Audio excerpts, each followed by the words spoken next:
September 1899, Luzon, Philippines. An American soldier faces a charging Moro warrior at 30 meters. He raises his regulation .38 caliber revolver and fires. Center mass. The warrior stumbles but continues forward. The soldier fires again. Another hit. The distance closes to 20 meters. A third shot. A fourth.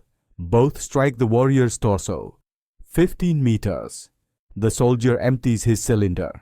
6 shots. All hits confirmed later by examining the body. The warrior covers the final 10 meters in seconds and buries his crisp blade in the soldier's throat. The soldier dies clutching an empty revolver, whilst his killer, struck 6 times in vital areas, continues fighting for another 40 seconds before blood loss finally stops him. When reinforcements arrive, they count the wounds. 6 entries, center mass, any 3 of which should have been fatal. The warrior's body contains trace amounts of a powerful narcotic that allowed him to ignore what should have been instantly incapacitating trauma. This scene repeats itself dozens of times across the Philippine archipelago. Reports pile up in Manila and then Washington. Soldiers are dying because their weapons cannot stop determined enemies. The .38 caliber revolvers lack the power to achieve immediate incapacitation. Men hit multiple times keep fighting long enough to kill their shooters. The crisis demands a solution. The army needs a weapon that combines the portability of a sidearm with genuine stopping power. And whilst officers are reading these grim reports and convening boards to study the problem, that solution is already being perfected in a workshop in Ogden, Utah. A 40-year-old designer named John Moses Browning is building a pistol that will still be going to war more than 125 years later. The situation in the Philippines exposes a fundamental problem with American military sidearms. The Moro warriors, members of Muslim tribes in the southern islands, prove nearly impossible to stop with existing handguns. These fighters bind their bodies with wet leather that hardens into makeshift armor. They consume powerful narcotics before battle that dull pain and allow them to ignore wounds that would drop an ordinary man. Their warrior culture treats death in battle as the highest honor, and their preferred tactic is the juramentado, a suicidal charge designed to kill as many enemies as possible before dying. Field reports from officers are unanimous and damning. Captain John Pershing, who will later command American forces in the Great War, writes that the .38 caliber revolver is absolutely useless against a charging Moro. He describes watching men pump multiple rounds into attackers who close the distance and hack soldiers to death before finally succumbing to their wounds. The pattern becomes undeniable in Washington. The War Department convenes the Thomson-Lagarde tests in 1904, suspending cattle carcasses and human cadavers to measure the stopping effect of various calibers. The tests confirm what soldiers already know from bitter experience.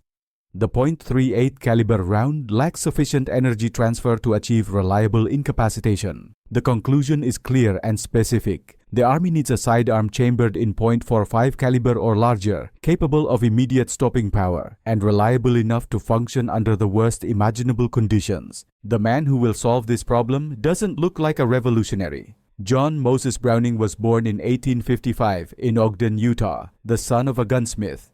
He grew up in his father's workshop, learning the craft by watching and doing. By age 13, he had built his first firearm from scrap metal. By his 20s, major manufacturers were purchasing his designs. Winchester bought his first patent in 1883 and would eventually manufacture more than 20 of his designs.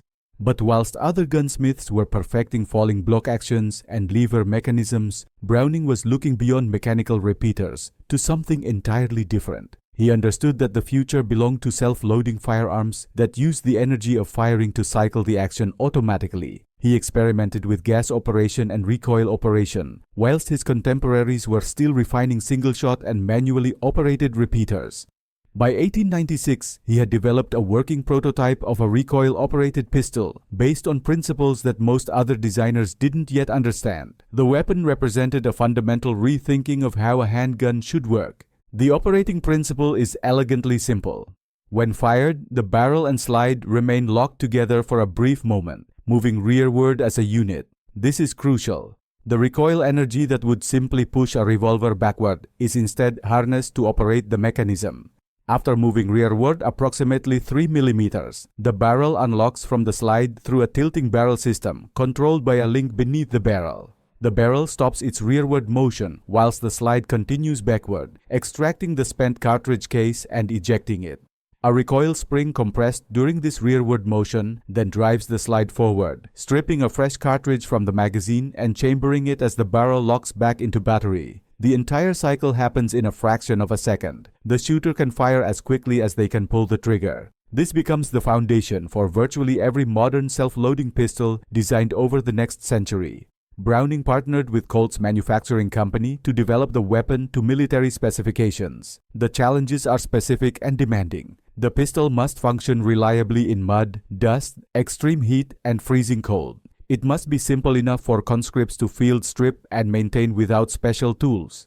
It must incorporate manual safeties to prevent accidental discharge. And it must demonstrate absolute reliability over thousands of rounds. No jams, no malfunctions, no failures. Browning and Colt also develop a new cartridge specifically for the weapon. The .45 automatic Colt pistol round fires a 230-grain bullet at 250 meters per second, delivering 540 joules of energy.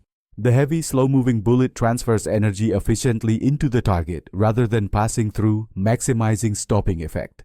The pistol's design includes multiple innovations that will become standard. A grip safety that must be depressed to fire, a thumb safety that locks the sear, a visible hammer that indicates the weapon's condition at a glance, a single-stack magazine holding 7 rounds plus 1 in the chamber, controlled recoil through the tilting barrel system that directs forces longitudinally rather than upward. The Army conducts adoption trials between 1907 and 1911. 6 manufacturers submit designs. The testing is merciless. The pistols are fired thousands of rounds, subjected to dust, mud, and water immersion, and deliberately abused to find their breaking points. The Army wants to know what happens when everything goes wrong. The final torture test occurs on 3rd March 1911 at Springfield Armory. Browning supervises personally. The test protocol calls for his pistol to fire 6,000 rounds continuously with minimal cleaning. The weapon fires, and fires, and fires. After several thousand rounds, the barrel becomes so hot that observers can see it glowing. The test is paused whilst the barrel is dunked in water to prevent damage, then resumed immediately. Observers watch for any sign of malfunction, jams, misfires, failures to extract, failures to feed, nothing. The competing design from Savage Arms suffers 37 malfunctions during the same test. The board's decision is unanimous. On 29th March 1911, the Army officially adopts Browning's design as the Model 1911. The Navy and Marine Corps follow within months. The production cost is $14.50 per unit. Weight is 1,105 grams unloaded. Overall length is 219 millimeters. Barrel length is 127 millimeters. It is chambered in .45 ACP and feeds from a 7-round magazine. First combat validation comes on the 26th of October 1918 in the Argonne Forest. Sergeant Alvin York of the 82nd Division is on a patrol to silence German machine gun positions. His patrol is ambushed. Half his men are killed in the initial burst. York takes cover and begins engaging the German positions with his rifle, killing multiple enemy soldiers at range. Then 6 German soldiers fix bayonets and charge his position. York drops his rifle and draws his M1911. The first German is at 15 meters. York fires. The man drops. The second German closes to 10 meters. York fires. He drops. York works from the back of the charging group to the front, a hunter's technique to prevent the others realizing their comrades are falling. Third man, fourth, fifth, sixth. 6 shots, 6 Germans down, 6 to 8 meters. The pistol doesn't jam, doesn't misfire, doesn't fail. York holsters it and continues the engagement with his rifle, eventually forcing the surrender of 132 German soldiers. He receives the Medal of Honor. Modern forensic analysis has recovered shell casings from the site that match the account. The story spreads through the American Expeditionary Force. Soldiers who carried the M1911 become converts. The weapon proves itself under maximum stress. It becomes synonymous with American combat power. When America enters the Great War, demand for the M1911 becomes staggering. Every officer carries one. Tank crews carry them. Pilots carry them. Paratroopers will carry them in the next war. Production contracts go to manufacturers with no firearms experience whatsoever. Remington Rand, a typewriter company, becomes the largest producer, manufacturing over 900,000 units. The Singer Sewing Machine Company receives a contract. Even the Union Switch and Signal Company, which makes railroad equipment, produces M1911s. Wartime variants include simplified manufacturing processes and different grip materials to speed production, but the core design remains unchanged. The pistol proves itself across every environment. It works in the frozen forests of the Ardennes. It works in the burning deserts of North Africa. It works in the steaming jungles of the Pacific. It works. German soldiers prize captured examples so highly that they issue them to their own troops. By the war's end, more than 2.7 million M1911 and M1911A1 pistols have been manufactured. The weapon continues through Korea, where it proves invaluable in close-quarters combat and tunnel fighting. It serves through Vietnam, where advisors and special operations troops carry it in the jungle. It deploys to the Gulf War in 1991, still functioning after 8 decades of service. Expectations of obsolescence prove consistently wrong. The Army officially replaces the M1911 with the Beretta M9 in 1985, adopting a higher capacity 9mm design as the standard sidearm. But Special Operations Forces never truly abandoned Browning's pistol. Delta Force maintains M1911s. Navy SEALs carry them. Marine Force reconnaissance units request them. The reason is simple and consistent. Stopping power, reliability, proven performance over nearly a century of combat.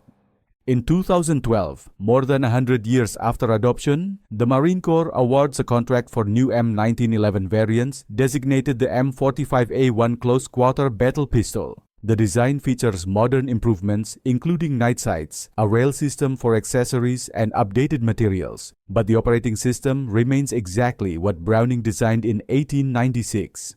Photographs from Afghanistan and Iraq show senior officers carrying M1911s in combat as late as 2021. The weapon has been in continuous military service for 113 years. It has fought in the Philippine Insurrection, the Banana Wars, the Great War, the Second World War, Korea, Vietnam, Grenada, Panama, the Gulf War, Somalia, Bosnia, Kosovo, Afghanistan, and Iraq.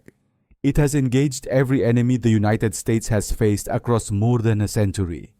Manufacturing continues worldwide. Colt still produces M1911s, so do Springfield Armory, Kimber, Remington, Smith & Wesson, Ruger, Rock Island Armory, and dozens of other manufacturers. Browning's patents expired decades ago. The design is public domain. Anyone can build one. The state of Utah recognizes the M1911 as its official state firearm, honoring Browning's legacy. Civilians can purchase functionally identical versions of the weapon today. A person buying an M1911 in 2026 is purchasing a design that is 115 years old and shows no signs of obsolescence. Production numbers are staggering. Official military procurement exceeded 2.7 million units by 1945. Commercial production since then has added millions more. Estimates suggest more than 4 million M1911 pattern pistols exist worldwide, making it one of the most manufactured handgun designs in history. Why does it endure? The answer lies in function, reliability, ergonomics, and stopping power. Browning understood a fundamental principle in 1896 that remains true in 2026. Complexity is the enemy of reliability. The M1911's operating system contains relatively few parts compared to modern designs. The mechanism is robust and forgiving. Tolerances are generous enough that the pistol functions even when dirty, damaged, or poorly maintained. Soldiers have reported M1911s continuing to fire after being dropped in mud, dunked in rivers, and subjected to sandstorms that would choke more precisely fitted modern weapons. The .45 ACP cartridge delivers energy transfer that modern 9mm rounds struggle to match despite higher velocities and improved bullet design. The heavy, subsonic bullet creates immediate incapacitation through hydrostatic shock and permanent wound cavities that lighter, faster rounds cannot replicate.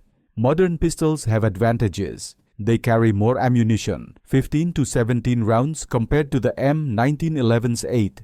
They weigh less. They often cost less to manufacture. But when absolute reliability is required, when stopping power is non-negotiable, when the weapon must function regardless of conditions, many still choose Browning's 115-year-old design. The proof is empirical and overwhelming. After 113 years of military service, millions of rounds fired in every climate and environment on Earth, combat in 15 major conflicts, and used by every branch of the American military plus allied forces worldwide, the M1911 has proven one thing beyond any doubt. It works. The problem that created the requirement was simple and brutal. Soldiers were dying because their weapons couldn't stop determined enemies. John Moses Browning solved it with a design so fundamentally sound that it has outlasted every contemporary and most successors. Alvin York proved it in combat that would become legend. Millions of soldiers carried it through the deadliest conflicts in human history. And 113 years after official adoption, it is still being carried into combat by the most elite warriors on Earth. Some weapons are revolutionary, some are reliable, some are elegant. The M1911 is all three. It was supposed to cost $14.50 and serve until something better came along. Instead, it became immortal. The pistol that John Moses Browning built in 1896 is still going to war in 2026, carried by men who trust their lives to a design older than their great-grandfathers, because after more than a century of validation under every conceivable condition, it has earned that trust absolutely.